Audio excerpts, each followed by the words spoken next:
OBC समाज के आने वाले लोगों एक शपथ दिलवाई गई, मैं तो एक अलग शपथ दिलवा रहा हूं। हाथ उठाकर शपथ लीजिए कि इस देश में धर्म के नाम पर कहीं भी दंगा होगा, हमारे और आपके घरों के बीच का एक भी बच्चा उस दंगे में नहीं जाएगा। हम 60% ओबीसी और बाकी 30% ये कमेरा लोगों को मिला लो, 90% लोग अगर इस देश में तय कर लें कि मंदिर मस्जिद और हिंदू मुस्लिम के नाम पर एक भी दंगा करने हम नहीं जाएंगे, तो क्या इस देश में कोई दंगा हो सकता है क्या? हमने नहीं जाना उसमें। अरे हमारे हाथों में लाठी थी और कुल्हाड़ी और फावड़ा कुदाल थी और हमने श्रम करके इस दुनिया को रहने लायक बनाया। बड़ी मुश्किल से पुरखों ने उसे छीन कर कलम और किताब दी है। कलम से ज्यादा ताकतवर कोई नहीं है। और वो आपके बच्चों के हाथ में कह रहे चाकू तेज करके चाकू घर में रखो। बताओ वो आपके बच्चों के भविष्य को बचाने वाले हैं क्या? मैं आपके बच्चों को भविष्य बचाने के लिए कह रहा हूँ, केवल और केवल कलम और किताब अपने घर में रखो, कोई भी हथियार रखने की जरूरत नहीं। इस लोकतांत्रिक देश का सबसे बड़ा हथियार क्या है? कलम। तो दंगा में मत जाइएगा। और दूसरी बात, पूरे देश में कहीं भी किसी दलित के ऊपर कोई ओबीसी न एक गाली देगा न एक लाठी उठाएगा।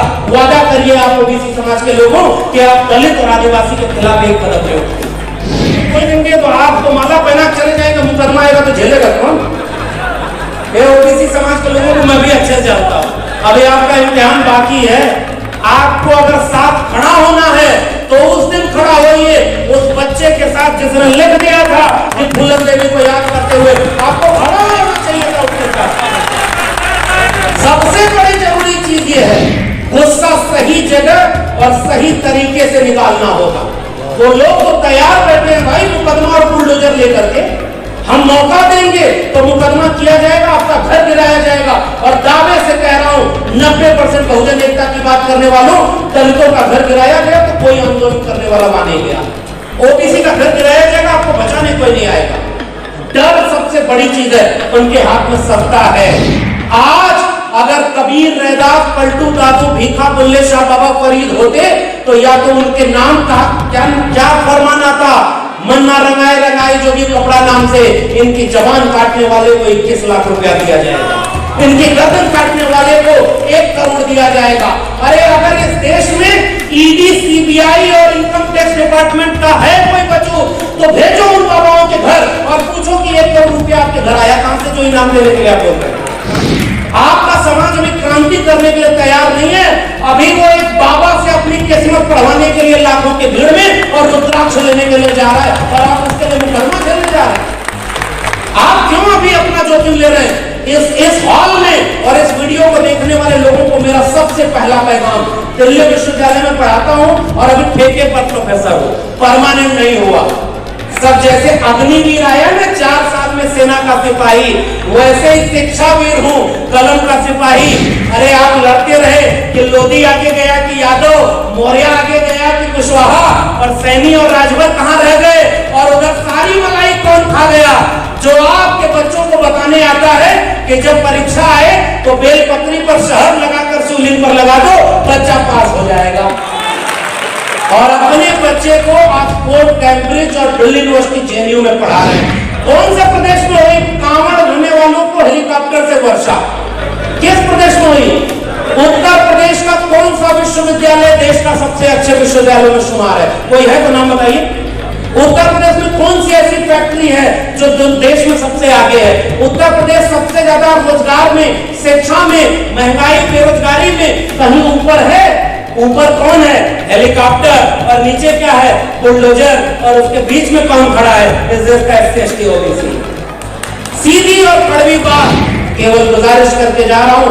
मंडल कमीशन की रिपोर्ट हम 3743 जातियों को एक सूत्र एक माला में पिरोती है। जाति जनगणना का मुद्दा पढ़ाई, कमाई, लड़ाई, सिंचाई, दवाई, ये मुद्दा हम सबका है। और किसान, कामगार, कमेरा लोगों, चौधरी चरण सिंह, चौधरी छोटू राम, और वहां से लेकर जगदेव बाबू, और वहां देखिए तस्वीर लगी हुई सरदार पटेल से लेकर तमाम लोगों की, उन सब का न्याय का सवाल केवल ये है, शिक्षा बचाइए। वो मंदिर बोलेंगे, आप स्कूल बोलिएगा। वो धर्म खतरे में बताएंगे, आप कहिएगा मेरी शिक्षा खतरे में। हमें उनसे नहीं लड़ना।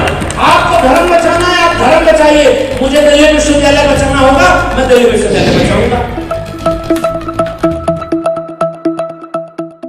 निकाल दे, हम राय तूफान से कश्ती निकाल कर अलीगढ़ के लोगों रखना इसे संभाल के, रखना इसे संभाल। लक्ष्मण यादव, लक्ष्मण यादव, बहुत बहुत धन्यवाद। अखिल भारतीय पिछड़ा वर्ग महासंघ और ये कार्यक्रम में पिछड़ा वर्ग महासम्मेलन के सभी आयोजकों का आभार। और निश्चित समय पूरा हो चुका है, उसके बाद बोलने आया हूं। बहुत ज्यादा वक्त नहीं लूंगा, बहुत सारे लोग हैं। और मैं पहले सबसे पहले ये जो कार्यक्रम है इसमें देखिए, कार्यक्रम है ओबीसी का, तो ओबीसी का जो एक सबसे पहली बात, अब कार्यक्रम है ओबीसी का, तो ओबीसी की जो समस्या है वो सबसे पहले यही कह रहा हूं। 1 साल पहले आया था अलीगढ़ में, यही कार्यक्रम था, अलग तरह का कार्यक्रम था। यहाँ पर भी बहुत कुछ बोला गया था कि बाबा साहब के सपनों को, फुले साहब के सपनों को इस समय लोग पूरा कर रहे हैं, बड़े बड़े नेताओं के बारे में बोला गया, तो उस समय हमने अपनी बात करी। आज अच्छा किया इन लोगों ने कि कोई उस तरह नेता नहीं बुलाया कार्यक्रम में। अब लेकिन नेता नहीं बुलाया, इसका मतलब क्या? चुनाव लड़ने वाला नहीं बुलाया। बाकी तो सब लोग अपने अपने स्तर पर काम करने वाले लोग हैं, मंच पर बैठे हुए तमाम लोग। मैं सबसे पहले एक बात कह दूं, और इस सभागार में भी जितने लोग मौजूद हैं, इनमें बहुत सारे लोग ऐसे हैं जिन्होंने जितनी मेरी उम्र होगी उससे ज्यादा उम्र संघर्षों में गुजार दी है। इसलिए मैं उनके सामने कोई नई बात या कोई बड़ी बात कहने का कोई दावा नहीं करता। ये मुझे पता है, पुराने लोग, उन लोगों ने बहुत लाठियां खाई होती हैं, बहुत मेहनत किया होता है, और बहुत संघर्ष करके वो सारे लोग एक जमीन तैयार करते हैं जिसमें हम जैसे लोग थोड़ा बहुत अपनी भूमिका निभा पाते हैं। लेकिन अब ओबीसी की जो ताकत है वही कमजोरी है। अब कुछ कड़वी बात सुन लीजिए, अच्छी अच्छी बात तो बहुत सुन लिया आप।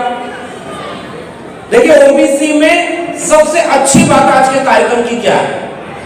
आप इस कार्यक्रम का जो पर्चा बना है और मंच पर जितने लोग हैं, इसमें मैं केवल सरनेम पढ़ रहा हूं। सेन, लोधी, वर्मा, यादव,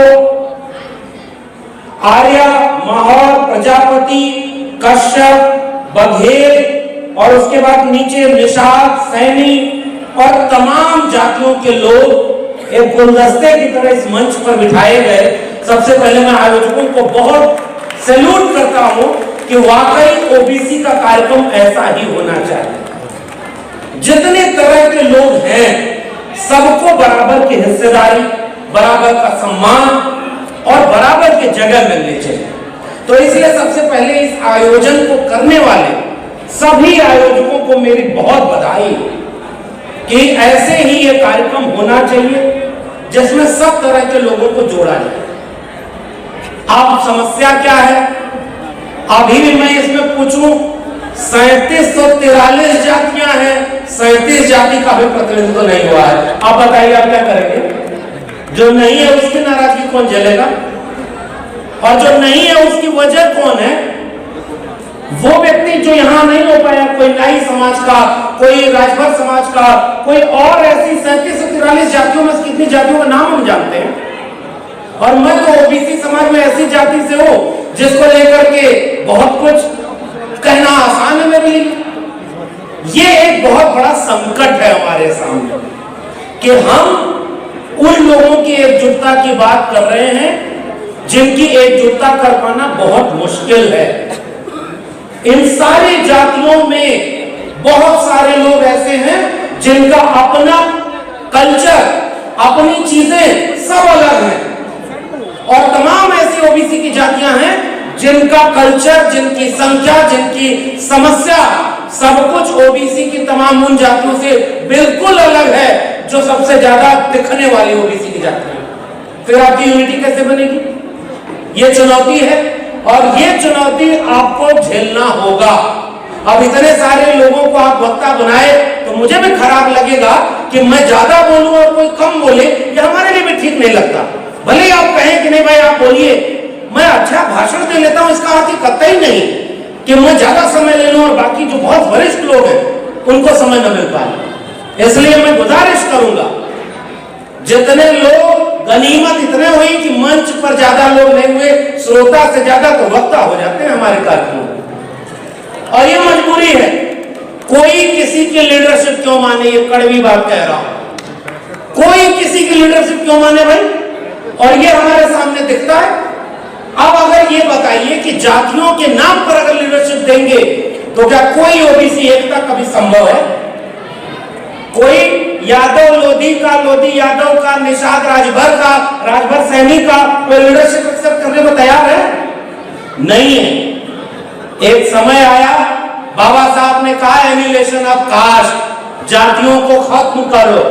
मान्यवर कांशीराम साहब आए, उन्होंने कहा, उन्होंने देखा कि भाई जाति तो खत्म हो नहीं रही, उन्होंने कहा कि जातियों को प्रतिनिधित्व और हिस्सेदारी की लड़ाई लड़ो, और उन्होंने 85% बहुजन की बात कही।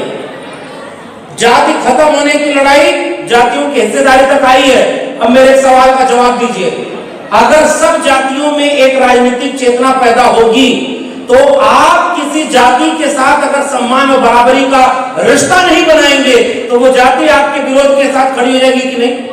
और सच सच बताओ, उत्तर प्रदेश के ओबीसी समाज के लोगों, आपकी आधी से ज्यादा जातियां उन लोगों के साथ खड़ी हैं कि नहीं जो आपके हक और सम्मान के सबसे बड़े दुश्मन हैं। और ये कड़वी सच्चाई, और इस सच्चाई का मूल्यांकन अगर नहीं करे, सम्मेलन करा लो, आप वक्ता बड़े बड़े बुला लो, हमारा काम तो सबसे आसान है जी। हम तो कोई नेता भी नहीं कि आपके यहाँ वोट मांगने आएंगे, आप हमें सम्मान दोगे, हम अच्छा भाषण देंगे, हम वापस अपने घर, आप वापस अपने घर। लड़ाई कहां से होगी? और पक्का इसका गारंटी है, ऐसे मंचों से जितने लोग खुश होके जाते हैं उससे ज्यादा लोग नाराज होके जाते हैं। छोटी छोटी बातों पर नाराजगी है। हमारी नाक लंबी हुई है क्योंकि हमने एनिहिलेशन ऑफ कास्ट को प्रिविलेज ऑफ कास्ट में तब्दील कर दिया। तो सच बात यह है, एक जाति के व्यक्ति को सम्मान मिलेगा तो दूसरा नाराज नहीं होगा, ये बहुत स्वाभाविक है। और इसी उत्तर प्रदेश में 2022 के चुनाव के बाद क्या हो रहा है, यह भी आप हमसे बेहतर जानते हैं। कौन किसके साथ कहां खड़ा है, और इसका दोष उसी का नहीं है जो नाराज होकर दूसरे खेमे में जा रहा है, उसका भी दोष है, उसका भी मूल्यांकन होना चाहिए जिनके ऊपर लीडरशिप की जिम्मेदारी थी। अगर आप नेतृत्व कर रहे थे और तमाम लोग ओबीसी जातियों का नाम लेकर चुनाव लड़ रहे थे तो आपको भी ये जिम्मेदारी निभानी चाहिए। और ये कड़वी बात, अच्छी अच्छी बात कहना बहुत आसान है, ये सबसे मुश्किल काम है इस समय ओबीसी को एकजुट करने का। मंच पर आकर सबसे आसान होता है कि मैं पॉजिटिव बोलूं कि अब ओबीसी एकजुट हो गया है। भाई हमने तो 2 साल पहले से, जब से वो संभाला, समझदारी आई, हमने ये देखा कि लड़ाई ओबीसी के कैसे, दलित समाज के लोगों को अपना एक मसीहा मिला, उन्होंने अपनी वंचना, अपना तिरस्कार और अपनी तमाम चीजों को इतना झेला था कि जैसे ही एक नायक मिला, पूरे देश में दलित समाज की स्थिति क्या है। अप्रैल आने वाला है और 14 अप्रैल को देखिएगा कि इस भारत में दलित समाज कितना जागरूक है। पूरे देश को अगर जय भीम के नारों से और बाबा साहब के तस्वीरों से न पाट दे। और अब मेरा सवाल का जवाब दीजिए, ओबीसी समाज के पास कोई ऐसा कोई एक दिन हो तो मुझे बता दीजिए। ओबीसी समाज के लोगों के पास कोई एक, जितने वरिष्ठ लोग हैं, मैं आपसे गुजारिश कर रहा हूं, हमारे देश में, हमारे ओबीसी में ऑलरेडी नेताओं की बहुत कमी है। भाई नाराज मत होइए कि किसको कहां वक्त ज्यादा मिला, कहां नहीं मिला। आइए गांव में, हर गांव में एक एक नेता की जरूरत है, सैकड़ों घंटे भाषण देने की जरूरत है, लेकिन हम वहां नहीं जा पा रहे। मैं भी अपनी आलोचना साथ में कर रहा हूं, यहां नेताओं की कमी है, नेताओं की अधिकता नहीं है हमारे पास। लेकिन नेता का मतलब क्या? नेता का मतलब वोट मांगने वाला ये नहीं, वो आके कहे कि मैं ओबीसी मां का बेटा हूं, मुझे भारत का प्रधानमंत्री बना दो। वो अभी तक नेता है ना भाई, उनको हर बार अपनी ओबीसी जाति कब याद आती है? जब चुनाव लड़ते हैं। और 8-9 साल से प्रधानमंत्री हैं, आज तक कभी मंडल कमीशन का नाम लिया हो तो बताइए। ओबीसी की सबसे बड़ी मांग और सबसे बड़ा वजूद किसने दिया? मंडल कमीशन ने दिया। जब तक मंडल कमीशन लागू नहीं था तब तक ओबीसी था ही नहीं भाई। बाबा साहब अंबेडकर ने जब भारत का संविधान बना तो 340 अनुच्छेद लगाया ना कि कमीशन बनेगा, इनका कमीशन बन के गिनती होगी और ओबीसी को उनकी गिनती के आधार पर रिजर्वेशन मिलेगा। रिजर्वेशन का नाम सुनते बहुत सारे लोगों की भौं टेढ़ी हो जाती है और वो लोग आरक्षण के नाम पर आपको गाली देते हैं और अपमानित करते हैं, जो हजारों हजार साल से आरक्षण की वजह से ही सब कुछ पर कब्जा किए हुए हैं। भारत का संविधान लागू होने के बाद थोड़ा सा कोई रामचरितमानस पढ़ना का शुरू कर दिया, खलबली मची हुई है भाई। और वहां से ये सवाल पूछा, जे बरनाधम तेली कुम्हारा स्वपच करात कोल कलवारा। कौन जातियों का नाम है भाई? जे बरनाधम, वर्ण में अधम, चौपाई क्या है?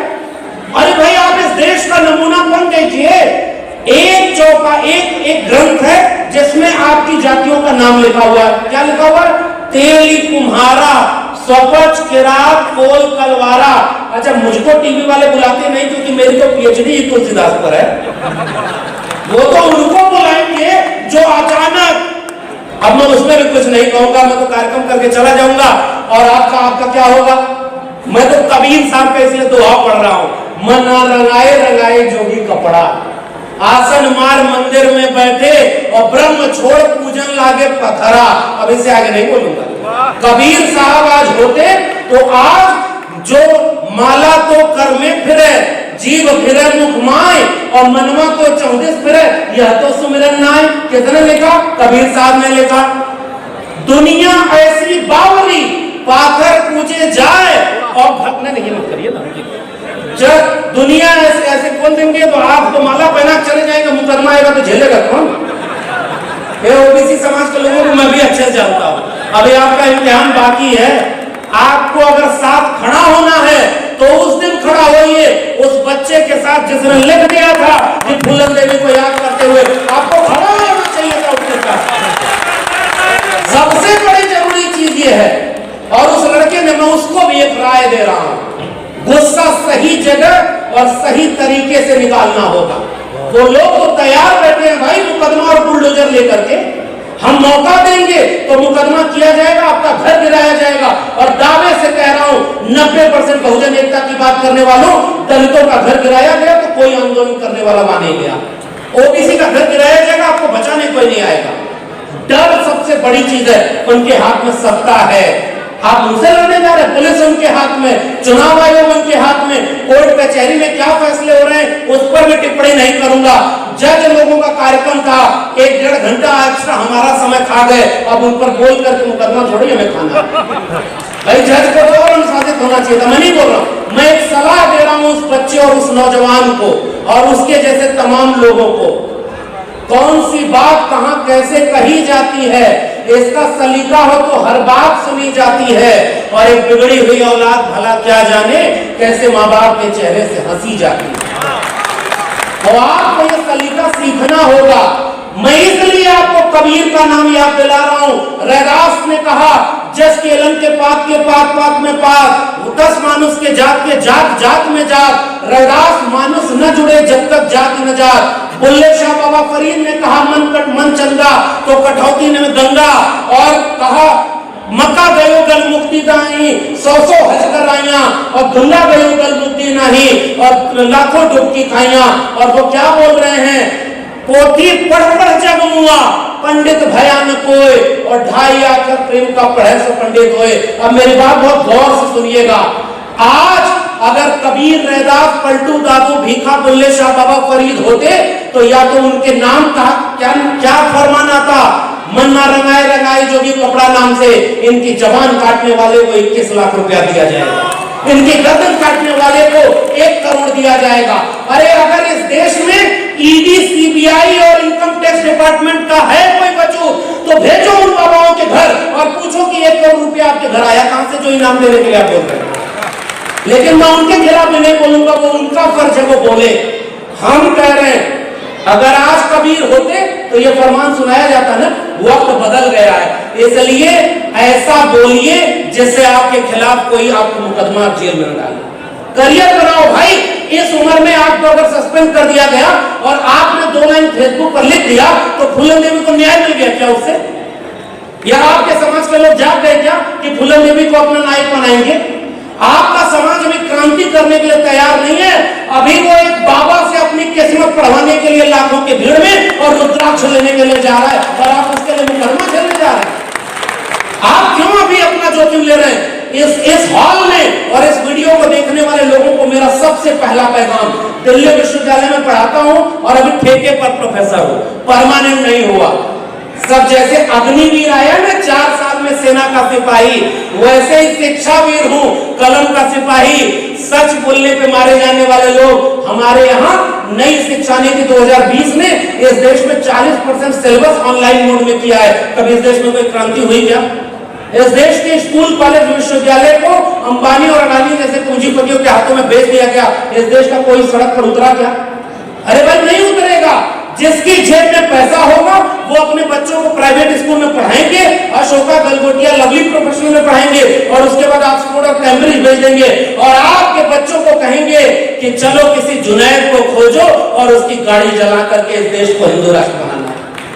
ये फर्क मैं कहने आया हूं और आपसे गुजारिश कर रहा हूं, आप अपने बच्चों की शिक्षा और रोजगार की चिंता करिए।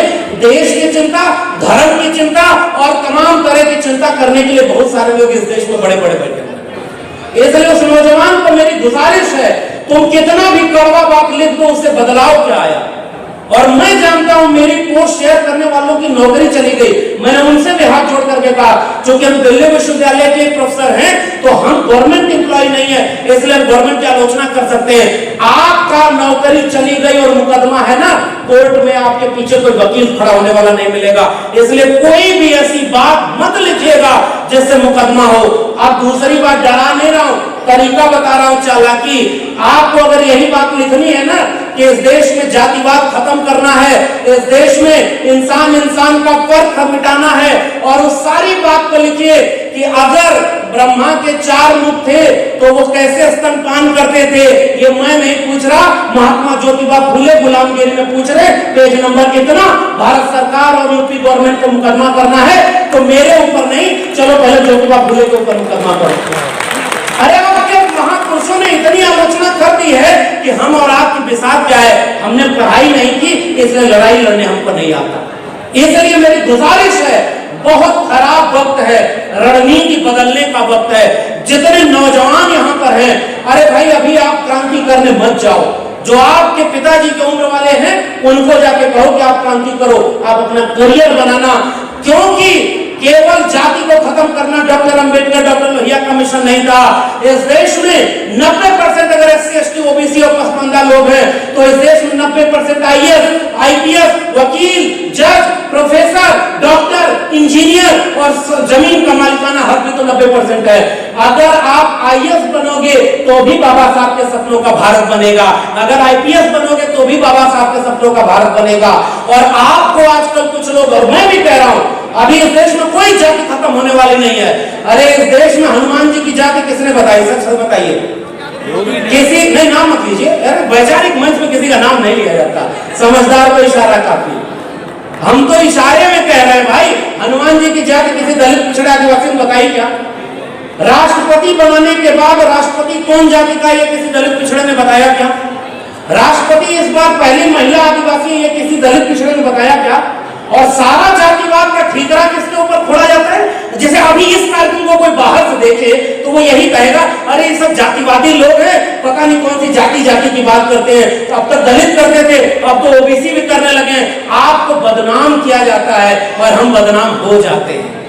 मैं दिल्ली विश्वविद्यालय में पढ़ाता हूं, एक दो उदाहरण बताऊं। 72 साल में मेरे दिल्ली विश्वविद्यालय के हिंदी विभाग में एक भी SC, ST, OBC डिपार्टमेंट का HOD बना ही नहीं। आज तक दिल्ली विश्वविद्यालय 1922 में बना था, 100 साल पूरा हो गया, एक भी कुलपति SC, ST, OBC का बना ही नहीं। आओ हम आपको तरीका बताते हैं कि एकजुट कहां होना है। आज दिल्ली विश्वविद्यालय के 92 डिग्री कॉलेज है, 92, और 92 में 90% आबादी का एक भी प्रिंसिपल नहीं है। हमारे देश के 45 केंद्रीय विश्वविद्यालयों में केवल 9 प्रोफेसर OBC के हैं। अरे आप लड़ते रहे कि लोधी आगे गया कि यादव, मौर्य आगे गया कि कुशवाहा, और सैनी और राजभर कहां रह गए, और उधर सारी मलाई कौन खा गया? जो आपके बच्चों को बताने आता है कि जब परीक्षा आए तो बेलपत्री पर शहद लगाकर शिवलिंग पर लगा दो, बच्चा पास हो जाएगा। और अपने बच्चे को ऑक्सफोर्ड, कैम्ब्रिज और दिल्ली यूनिवर्सिटी जेएनयू में पढ़ा रहे हैं। मैं एक बात सवाल पूछ रहा हूं, कांवड़ ढोने वालों पर हेलीकॉप्टर से फूल की वर्षा किस प्रदेश में हुई? ये जनरल नॉलेज का क्वेश्चन है। कौन से प्रदेश में हुई कांवड़ ढोने वालों को हेलीकॉप्टर से वर्षा? किस प्रदेश में हुई? उत्तर प्रदेश का कौन सा विश्वविद्यालय देश का सबसे अच्छे विश्वविद्यालयों में शुमार है? कोई है तो नाम बताइए। उत्तर प्रदेश में कौन सी ऐसी फैक्ट्री है जो देश में सबसे आगे है? उत्तर प्रदेश सबसे ज्यादा रोजगार में, शिक्षा में, महंगाई, बेरोजगारी में कहीं ऊपर है? ऊपर कौन है? हेलीकॉप्टर। और नीचे क्या है? बुलडोजर। और उसके बीच में कौन खड़ा है? इस देश का SC ST OBC। सीधी और कड़वी बात, मैंने एक सवाल पूछा कि आपके इलाके में, मेरे गांव में 15 साल पहले 15 लोग सरकारी नौकरी में थे और कोई कांवड़ ढोने नहीं जाता था। आज मेरे गांव में 15 साल बाद 15 लोग कांवड़ ढोने गए और सरकारी नौकरी वाले जो थे रिटायर हो गए और बाकी किसी को नौकरी नहीं मिली। आपके घर में ये बदलाव आ, ये कड़वी बात है। हमारे हाथ से शिक्षा और रोजगार छीना जा रहा है और धर्म बचाने की ठेकेदारी आपके कंधे पर। अरे बात बताओ, अभी कुछ दिन पहले RSS के प्रमुख ने एक बयान दिया कि जाति किसने बनाई? जोर से बोलिए, जाति किसने बनाई? मैं बहुत सम्मान करता हूं भाई, वो RSS के चीफ हैं, वो बहुत बड़े संगठन को चलाते हैं। जाति किसने बनाई? जोर से बोलिए। अरे भाई आप डरिए मत, मैं तो RSS के प्रमुख का बात कर रहा हूं। हमने जाति नहीं बनाई ना? जाति इस देश के दलितों ने बनाई क्या? OBC ने बनाई क्या? आप आदिवासियों ने जाति बनाई क्या? और जब हमने जाति बनाई नहीं तो जाति का शिकार सबसे ज्यादा कौन हुआ? घोड़े चढ़ने से मारा कौन जा रहा है? कौन जो मुंह चढ़ने से मारा गया? और छोड़िए, मुख्यमंत्री रहने के बाद घर किसका दिलवाया गया? अरे भाई उनको नहीं छोड़ा तो हमको और आपको क्या दौड़ेंगे?